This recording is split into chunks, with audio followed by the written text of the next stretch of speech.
What do we know about how long this investigation has been going on and how significant this would be? Right. So this investigation actually grows out of the Cambridge Analytica investigation and was disclosed last summer. So we know that it's been going on for a little bit more than a year at this point. It's certainly a significant step. If the FTC were to take Facebook to court, it makes for a significant litigation risk and, of course, a lot of public exposure. You do want to point out, of course, though, that you often when you get deep into an investigation, it's not uncommon to prepare a lawsuit, and it could still be averted depending on what happens in the negotiations and the probe.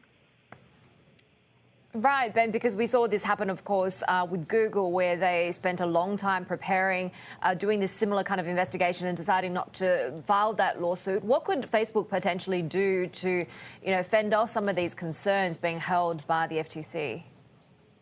Yeah, the Google example might be instructive because, of course, all these years later, we're probably a few weeks away from a Google case, not by the FTC, but by the Justice Department. But in the case of Facebook, antitrust remedies really can span the gamut. They might be asked to divest Instagram. They certainly don't seem interested in doing that. WhatsApp, some of its other acquisitions. But there are other issues far short of that. They could agree to share certain kinds of data with competitors. They could agree to stop engaging in certain kinds of competition that's deemed too rough, given their power. They might be sharing data on people's social networks, their social graphs, their friends, their likes, things like that. Antitrust remedies can really run the gamut, and there are things that they could promise at this stage still.